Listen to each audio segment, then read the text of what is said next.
Welcome to ప్రజా television news బులెటిన్ల ముందుగా headlines. Tirumala శ్రీవారిని దర్శించుకున్న రవాణా మరియు బీసీ సంక్షేమ శాఖ మంత్రి పొన్నం ప్రభాకర్.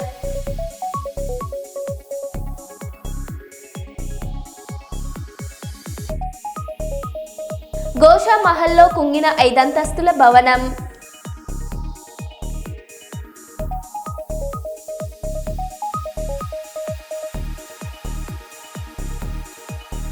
వరంగల్ ఏనుమాముల మార్కెట్ వద్దకు చేరుకున్న మాజీ మంత్రి ఎమ్మెల్యే హరీష్ రావు.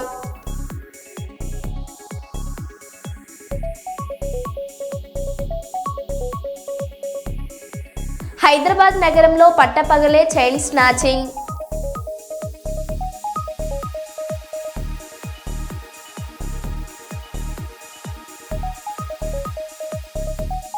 శబరిమలకు పోటెత్తిన భక్తులు, కిలోమీటర్ మేర క్యూ.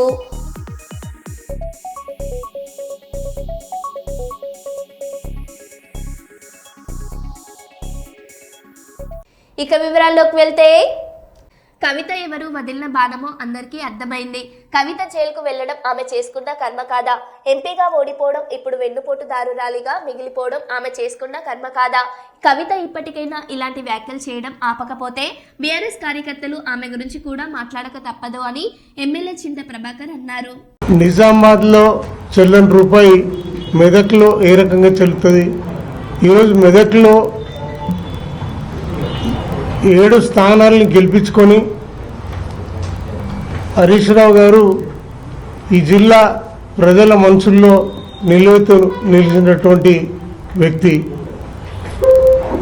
మరి కర్మ అని మాట్లాడుతూ ఉన్నావు. నువ్వు జైలుకు వెళ్ళటం నీ కర్మ కాదా? మరి నువ్వు ఎంపీగా గెలవకపోవటం నీ కర్మ కాదా? ఇప్పుడు వెన్నుపోటుదారురాలిగా మిగిలిపోవటం నీ కర్మ అని మేము అనుకోవటం తప్పేం కాదు. నువ్వు ఎవరు వదిలిన మానవో మరి ప్రజలకు అందరికీ అర్థమవుతా ఉంది. ఎట్టి పరిస్థితుల్లో ఈ సమాజం నిన్ను క్షమించకూడని తప్పులు చేస్తా ఉన్నావు. మరి నువ్వు ఇప్పటికైనా మానుకోకపోతే మరి రాష్ట్ర వ్యాప్తంగా బీఆర్ఎస్ కార్యకర్తలు కూడా మరి నీ గురించి అన్ని విషయాలు మాట్లాడక తప్పదు, మాట్లాడతారని హెచ్చరిస్తున్నాం. ఇప్పటికైనా బేషరతుగా బీఆర్ఎస్ పార్టీని క్షమాపణ కోరితే బాగుంటుంది. ఈరోజు నువ్వు ఏ అడుగేసినా మొత్తం బీఆర్ఎస్ పార్టీకి నష్టం వాటిల్లేటట్టుగా చేస్తూ ఉన్నావు. ఈరోజు నువ్వు చేసే ప్రతి చర్య కాంగ్రెస్కి, రేవంత్ రెడ్డికి అనుకూలంగా ఉండి మరి రేవంత్తో నీ వ్యాపార లావాదేవీలు సక్రమంగా ఉండేందుకు మరి ఆ బంధాన్ని అట్లనే కాపాడుకోవటానికి. యూపీ సీతాపూర్లో మహిళా కానిస్టేబుల్ పై 2 సిస్టర్స్ దాడికి పాల్పడ్డారు. నిన్న మార్కెట్లో షాపింగ్ చేస్తున్న సమయంలో వీరి మధ్య వాగ్వాదం జరిగింది. అనంతరం ఇద్దరు కలిసి కానిస్టేబుల్ పై చెప్పుతో దాడి చేశారు. ఈ క్రమంలో అక్కడే ఉన్నవారు వారిని నిల్వరించారు. దీనికి సంబంధించిన దృశ్యాలు సీసీటీవీలో రికార్డయ్యాయి. కాగా ఈ ఘటనపై పోలీసులు కేసు నమోదు చేశారు.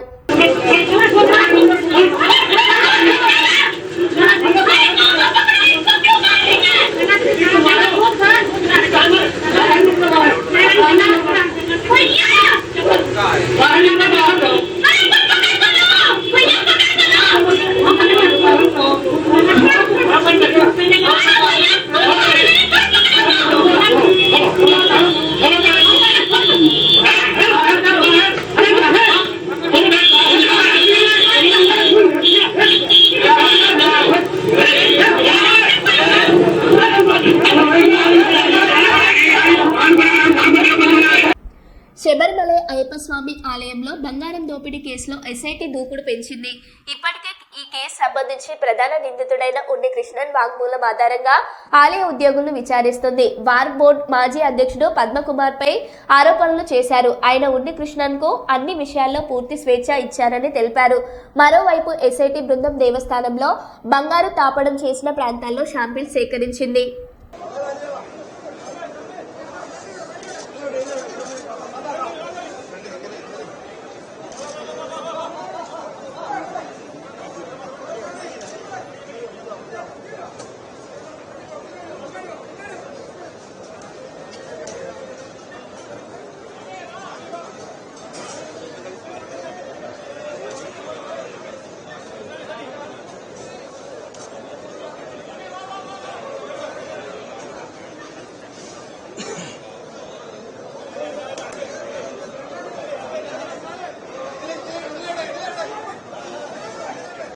ಸಂವಿಧಾನ ಪಬ್ಲಿಸಿಟಿ ಬರಬೇಕು. ನಿಮಗೋಸ್ಕರ ನಿಮ್ಮ ಜೊತೆ ಬಂದಿರುವ ನಿಮ್ಮ ಮಗ ಸ್ವಾಮಿ ಶರಣ ನಿಮ್ಮ ಮಗಳು ದುರ್ಗಾ ಭವಾನಿ ಒಬ್ಬ ಚಿಕ್ಕಮ್ಮಳಿಗೆ ಕೂಡ ಇಲ್ಲಿ ಕಾರ್ಯನಿರ್ವಹಿಸುತ್ತಾರೆ. ಸ್ವಾಮಿ ಶರಣ ಸ್ವಾಮಿ ಶರಣ. ఎన్టీఆర్ జిల్లా తిరువూరు పట్టణంలోని బీసీ హాస్టల్ను ఆకస్మికంగా తనిఖీ చేసిన రాష్ట్ర ఫుడ్ కమిషన్ చైర్మన్ చిత్త ప్రతాప్ రెడ్డి హాస్టల్లో మెనూ ప్రకారం భోజనం పెట్టడం లేదని, రికార్డులో మెయింటెనెన్స్ లేకపోవడంతో ఆగ్రహం వ్యక్తం చేసిన ఫుడ్ కమిషన్ చైర్మన్ సంబంధిత శాఖ అధికారులతో మాట్లాడి బీసీ హాస్టల్ వార్డెన్ను సస్పెండ్ చేయాలని ఆదేశించిన ఫుడ్ కమిషన్ చైర్మన్. పిల్లలు 20 మందిని ఒక దగ్గర నిలబెట్టి మేము మాట్లాడితే వాళ్ళు చెప్పింది తినాలా, నువ్వు చెప్పింది తినాలా? హలో, ఏం పేరండి మీ పేరు? మోజెస్. ఈయన ప్రీ మెట్రిక్ హాస్టల్కు పోస్ట్ మెట్రిక్ హాస్టల్కు వార్డెన్గా ఉన్నారండి. మోజెస్ అనే అతను తిరువుల్లో. మెనూ డివైడ్ కంప్లీట్ డివైడ్ అవుతుంది. ఎగ్స్ అసలు ఇవ్వడం లేదు. ఈరోజు నేను వస్తా ఉన్నానని ఇచ్చినాడు. ఈరోజు ఈయన అసలు ఏది లేదు, మిల్క్ ఇవ్వడం లేదు మార్నింగ్. ఏ విధమైన చర్యలు తీసుకుంటారు ఏంది ఇతని మీద? మేము ఎవరికి జాయింట్ కలెక్టర్ పెట్టాలా, మీకు చెప్తే సరిపోతుందా? మాకు డీజీఆర్ఓ, ఫుడ్ కమిషన్కు డీజీఆర్ఓ, జాయింట్ కలెక్టర్ గారు, డిస్ట్రిక్ట్ గ్రీవెన్స్ రిడ్రెసల్ ఆఫీసర్, మేము ఏ విధమైన యాక్షన్ తీసుకుంటారు? ఈయన వేస్ట్. ఈయన పనికి ఈయన పేద పిల్లల కడుపులు కొట్టి సంపాదిస్తే ఏం పైకి వస్తారండి చెప్పండి? లేదమ్మా, ఈయన మీద ఏ విధమైన డిసిప్లినరీ యాక్షన్ తీసుకుంటారు మీరు? ఏంది? నేను మా ఫుడ్ కమిషన్ నుంచి మేము మీకు లెటర్ ఇస్తాము, ఏమేమి ల్యాబ్స్ ఏంది అనేది చేయండి. సస్పెన్షన్ రికమెండ్ చేయండి. జేసీ గారు చెప్తాను, సస్పెండ్ చేయండి. చేసి వేరే వాళ్ళు ఏమన్నా వేయండమ్మా. వితిన్ 1 వీక్లో ఈ ప్రాసెస్ అంతా అయిపోవాలమ్మా. అదిమ్మా. గురుకుల పాఠశాలలో 2 7వ తరగతి విద్యార్థులను మిస్సింగ్. తల్లిదండ్రులు ఫిర్యాదు చేసినా పట్టించుకొని పోలీసులు. భద్రాద్రి కొత్తగూడెం జిల్లా పాల్వంచ పరిధిలోని జ్యోతినగర్ ప్రాంతంలో ఉండే మహాత్మా గాంధీ జ్యోతిబా పూలే గురుకుల పాఠశాలలో 2 7వ తరగతి విద్యార్థుల అదృశ్యం. నిన్నటి నుండి తమ పిల్లలు కనిపించడం లేదని పాఠశాల సిబ్బంది పోలీసులకు ఫిర్యాదు చేసినా పట్టించుకోవడం లేదని కుటుంబ సభ్యుల ఆందోళన. వాచ్మెన్ లేడని, సీసీ కెమెరాల లాంటి కనీస భద్రత లేదని మండిపడుతున్న విద్యార్థి సంఘం నాయకులు. ప్రభుత్వ బీసీ మహిళా వెల్ఫేర్ స్కూలు కమ్ హాస్టల్ అని చెప్పేసి ఇక్కడ జ్యోతినగర్ లో ఇక్కడ జయా కాలేజీ లీజు తీసుకొని దీంట్లో నడిపిస్తున్నారు ప్రభుత్వం వారు. కానీ రాత్రి అనివార్య కారణాల వల్ల 2 పిల్లలు మిస్ అయ్యారు. మహిళలు ముక్కుపచ్చలారిన విద్యార్థులు మిస్ అయ్యారు. 7th క్లాస్ చదువుతున్నారు వాళ్ళు. కానీ ఇప్పుడు 7 గంటలు అవుతున్నా కూడా, సమయం 11 అవుతున్నా కూడా రాత్రి వాచ్మెన్ ఇక్కడ కనీస బాధ్యత లేకుండా తాళాలు వేసుకుని మేము వచ్చి పార్టీ తరఫు నుంచి వచ్చి కూడా మేము ఇక్కడ 4 గంటల నుంచి ఇక్కడ గేట్ ఎదురు కూడా మేము బెటాయించినా కూడా కనీసం ఎవరు కూడా సమాధానం చెప్పే పరిస్థితి లేదు. గేట్ వేసుకుని తీసే పరిస్థితి లేదు. నిన్న హాలిడే స్టూడెంట్స్ వస్తే వాళ్ళని తిరిగి రిటర్న్ పంపిస్తున్నారు. పోలీసు కూడా రాలేదు. పేరెంట్స్ వచ్చినా కూడా పేరెంట్స్ పోలీస్ స్టేషన్ పోయి కంప్లైంట్ ఇచ్చినా కూడా పోలీసు వారు ఇంతవరకు రాలేదు. ఈ పాలవంచలో ప్రభుత్వం ఉందా, గవర్నమెంట్ పనిచేస్తుందా లేదా అర్థం కాని పరిస్థితిలో ఉన్నారు. ఇలా జరిగితే రేపు పరిస్థితి లా అండ్ ఆర్డర్ ప్రాబ్లం వచ్చే విధంగా ఉంది. ఏం జరుగుతుందో కూడా వీళ్ళ కనీసం ఏ సమాధానం లేదు. వాళ్ళకి కావాల్సినటువంటి సీసీ కెమెరాలు లేవు. పిల్లలు పోకుండా వాచ్మెన్ ఏం చేస్తున్నారో ఎవరికి చెప్పే విధి లేదు. నేను పక్కా టీడీపీ అభిమానిని, నాకు న్యాయం కావాలి. చిత్తూరు జిల్లా కలెక్టరేట్ వద్ద విషం తాగి మహిళ ఆత్మహత్య యత్నం. తన భూ వివాదంలో తహసీల్దార్ న్యాయం చేయడం లేదని ఆవేదన. కలెక్టరేట్ లో విషం తాగి ఆత్మహత్య యత్నం. ప్రభుత్వ ఆసుపత్రికి తరలింపు.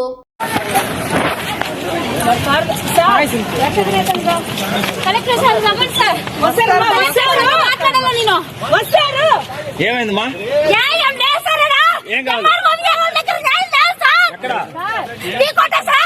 నీ పేరు? నా పేరు నందిని సార్. ఏం కావాలి? నాకు న్యాయం కావాలి సార్. మా దగ్గర న్యాయం ఉంది. మా న్యాయం ఎవరు పట్టించుకుంటారు? ఏం జరిగింది?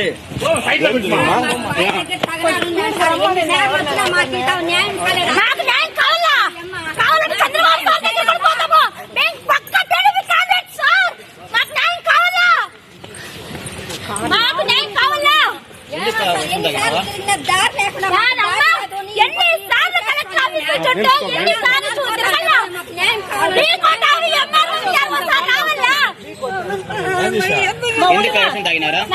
కాదు.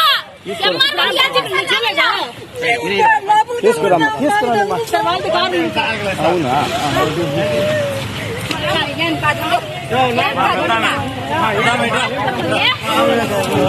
జీవితం ఇదే.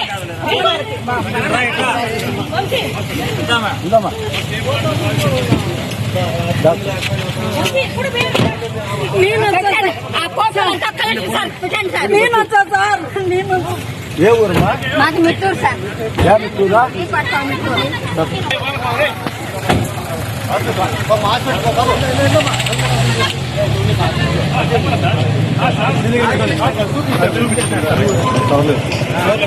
కొంచెం పోనా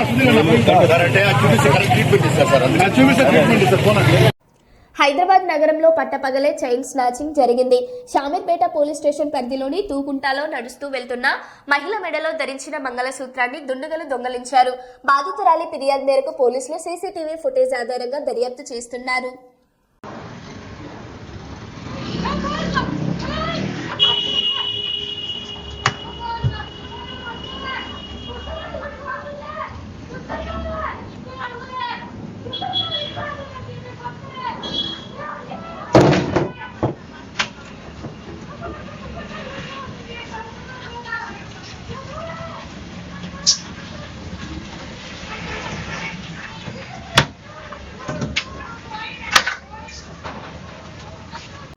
తిరుచనూరు శ్రీ పద్మావతి అమ్మవారి కార్తీక బ్రహ్మోత్సవాలలో భాగంగా అమ్మవారికి రాష్ట్ర ప్రభుత్వం తరపున పట్టు వస్త్రాలు సమర్పించిన రాష్ట్ర దేవాదాయ శాఖ మంత్రి ఆనం రామనారాయణ రెడ్డి పట్టు వస్త్రాల సమర్పణ అనంతరం మీడియాతో మాట్లాడారు.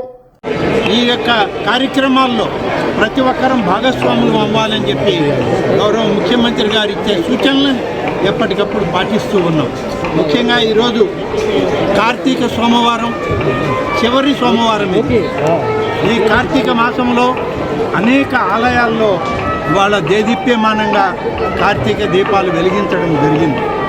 ఈ కార్తీక దీపాల వెలుగులో ఆంధ్రప్రదేశ్ రాష్ట్రం వెలుగులీనుతుంది అనేటువంటి దానిలో ఇవాళ అందరం కూడా చాలా సంతోషంగా ఉన్నాం. అందుకనే ఇటీవల ముఖ్యమంత్రి గారు ఈ రాష్ట్రాన్ని ఆధ్యాత్మిక ఆంధ్రప్రదేశ్గా, మన ప్రాంతాలు ఈ నగరాలన్నీ ఆధ్యాత్మిక నగరాలుగా అరడి వెళ్ళాలని వారు ఇచ్చే సూచనల్ని పాటిస్తూ వస్తున్నారు.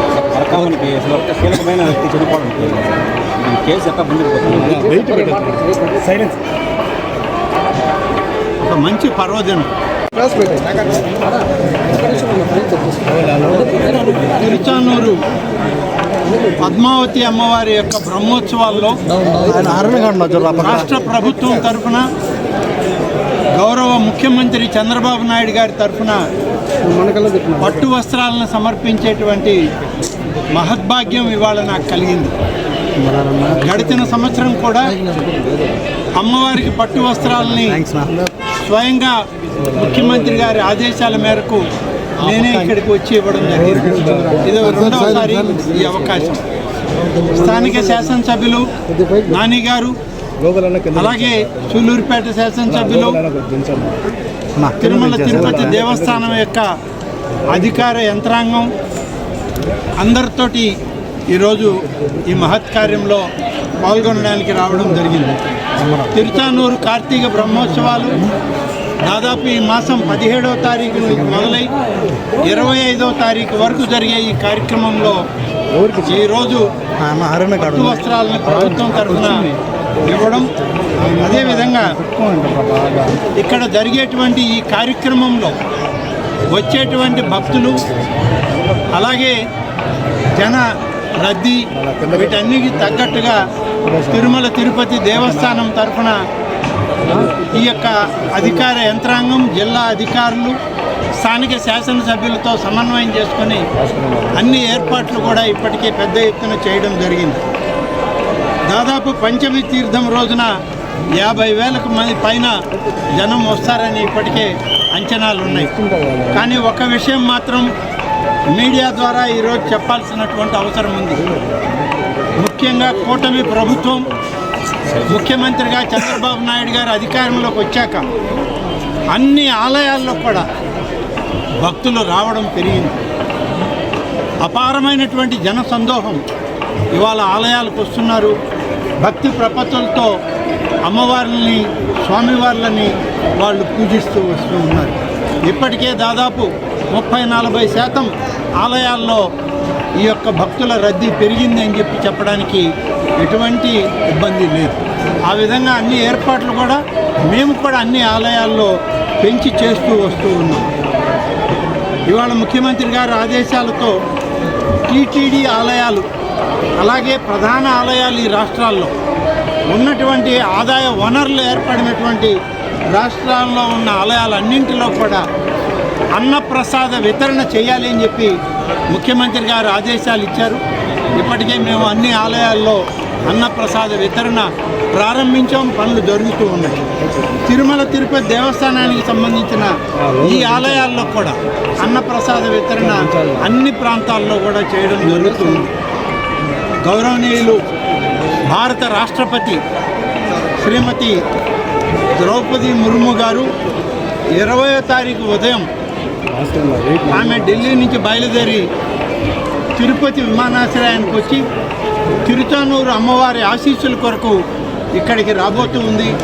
ఆమె ఇక్కడి నుంచి తిరుమలకి వెళ్ళి పక్క రోజు ఉదయం స్వామివారి దర్శనం కూడా చేసుకునేటువంటి కార్యక్రమం రూపొందించబడింది. 20 మధ్యాహ్నం నుంచి 21 ఉదయం వరకు భారత రాష్ట్రపతి శ్రీమతి ద్రౌపది ముర్ము గారు మన ఈ ప్రాంతంలో ఉంటారనేటువంటి దానిలో చాలా సంతోషంగా వారికి ఆహ్వానం పలకడానికి స్థానిక ప్రజాప్రతినిధులు, రాష్ట్ర ప్రభుత్వం, తిరుమల తిరుపతి దేవస్థాన యంత్రాంగం, పాలకవర్గం అంతా కూడా ఇప్పటికే ఏర్పాట్లు చేయడం పూర్తయింది. ఈరోజు ఒక మంచి పర్వదినం. కానీ మీరు అడిగే ప్రశ్న మాత్రం ఈ ప్రాంతంలో అడగాల్సింది కాదు. కానీ మీరు అడిగారు కాబట్టి చెప్పక తప్పదు. దేవాదాయ శాఖ తిరుమల తిరుపతి దేవస్థానం నుంచి దాదాపుగా 1.5 సంవత్సరం నుంచి మాకు ఒక 2 సమస్యలు ఎప్పుడూ సమస్యలుగానే ఎదురవుతూ ఉన్నాయి. ఒకటి పరకామణి కేసు, రెండవది కల్తీ నెయ్యి. ఇవి 2 కూడా ఇవాళ పరిష్కార దిశగా ఈ రాష్ట్ర ప్రభుత్వం ప్రయత్నం చేస్తూ ఉంది. ఇప్పటికే అనేక విచారణలు జరిగాయి. దానికి సంబంధించిన నివేదికలు రాష్ట్ర ప్రభుత్వానికి రావడం జరిగింది.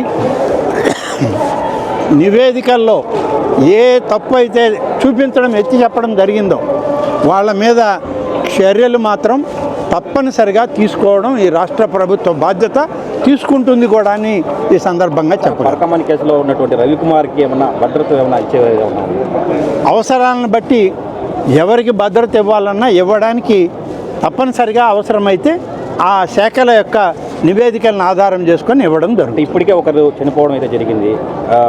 మళ్ళీ ఇతనికి కూడా ఏదైనా ప్రాణహాని ఉందని చెప్పి ఏదన్నా అటువంటి రిప్రజెంటేషన్ కానీ నివేదిక కానీ వాళ్ళ దగ్గర నుంచి, ఆ కుటుంబ సభ్యుల నుంచి వస్తే ప్రభుత్వం దాన్ని పరిశీలించి తగు జాగ్రత్తలు, భద్రత తీసుకుంటుంది.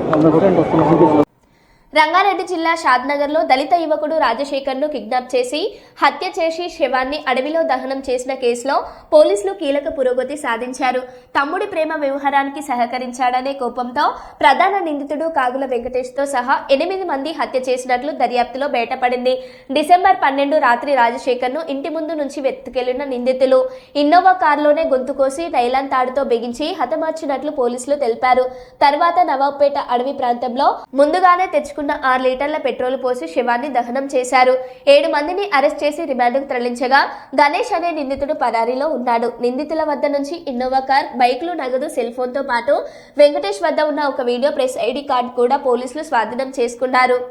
ఈ రాజశేఖర్ వాళ్ళ తమ్ముడు చంద్రశేఖర్ వాళ్ళ కూతురు భవాన్ని తీసుకుపోయిందని ఒక మనసులో పెట్టుకొని ఇతను తీసుకుపోయి క్వశ్చన్ చేసే క్రమంలో అతన్ని కొట్టడం జరుగుతుంది. కొట్టిన క్రమంలో అతను చనిపోతాడు. చనిపోయిన తర్వాత చనిపోయిన శవాన్ని తీసుకెళ్లి నవాబ్పేట శివార్లో పడేసి పెట్రోల్ పోసి తగలబెట్టడం జరుగుతుంది. దీనిపై మనం టీములు ఫామ్ చేసి డెడ్ బాడీని నవాబ్పేట పోలీసుల సహకారంతో మనం లుకౌట్ సర్కిల్ నోటీస్ ఇష్యూ చేసిన దాని ప్రకారము అతన్ని ఐడెంటిఫై చేయడం జరిగింది. ఐడెంటిఫై చేసిన తర్వాత ఈ వెతుకుతున్న క్రమంలో ఈరోజు మన బాడీ పోస్ట్ మార్టం వాళ్ళ బంధువులకు అప్పయిపోయిన తర్వాత మన షాద్నగర్ సిఐ గారు విజయ్ కుమార్ తన సిబ్బందితో బూర్గా చెక్ పోస్ట్ దగ్గర నమోదైన సమాచారం మేరకు వాహనాలు తనిఖీ చేస్తున్న క్రమంలో ఒక ఇన్నోవా క్రిస్టా వాహనంలో వెంకటేష్ మరియు శ్రీను అదేవిధంగా నరసింహ అనే 3 వ్యక్తులు ఆ ఇన్నోవా క్రిస్టాలో వస్తూ ఉంటారు.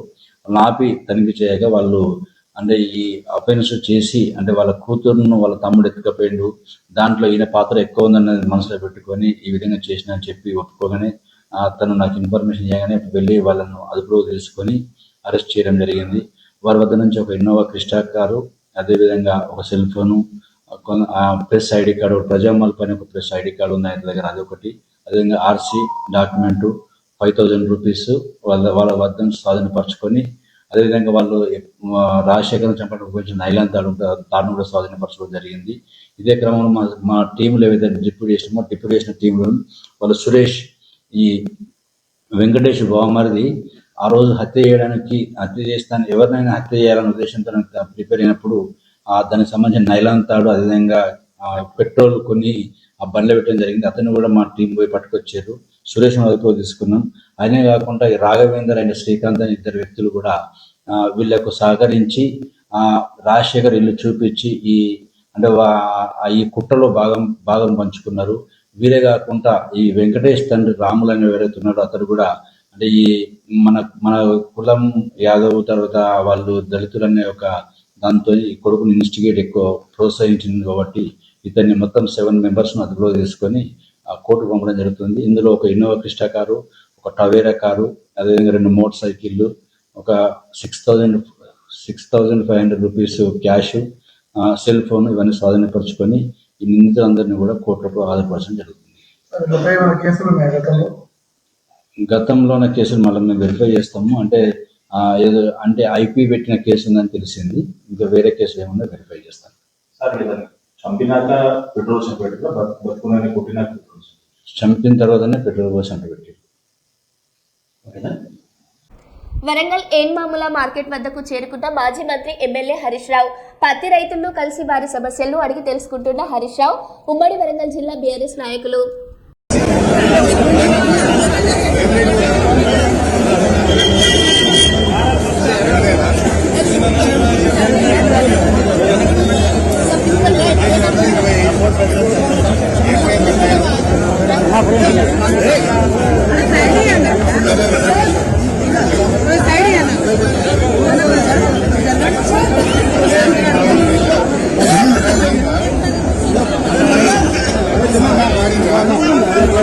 మీద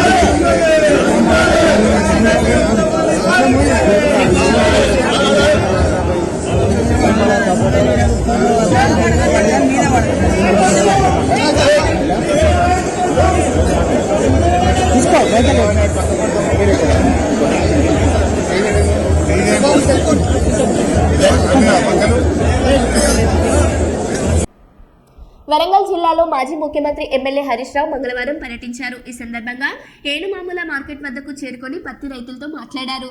అనంతరం పత్తి రైతుల సమస్యలను అడిగి తెలుసుకున్నారు. ఈ సందర్భంగా హరీష్ రావు మాట్లాడుతూ దిష్టి బొమ్మలైనా కనీసం పంటను కాపాడుతాయి.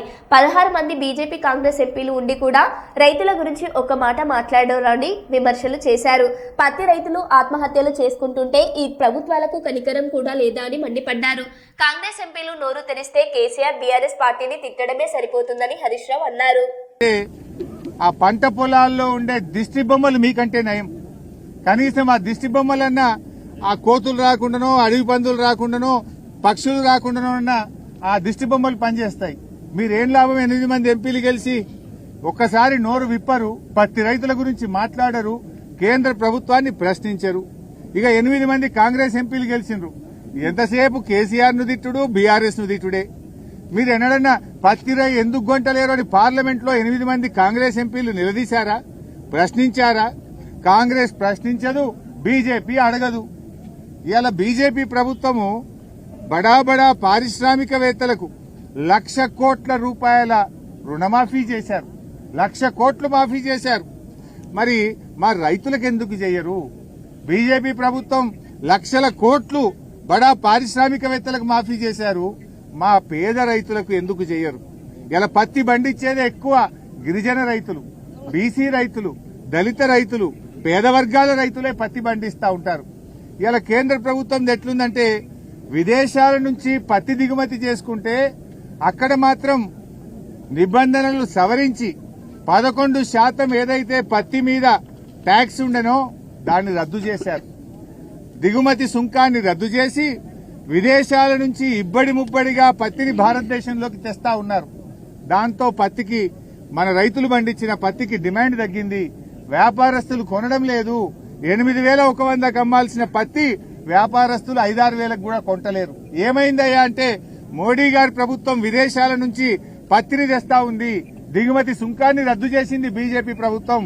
అందువల్ల పత్తికి డిమాండ్ లేదు, మేము కొనలేము అని వ్యాపారస్తులు చెప్తా ఉన్నారు. మరో బులెటిన్లో మళ్ళీ కలుద్దాం. Stay tune.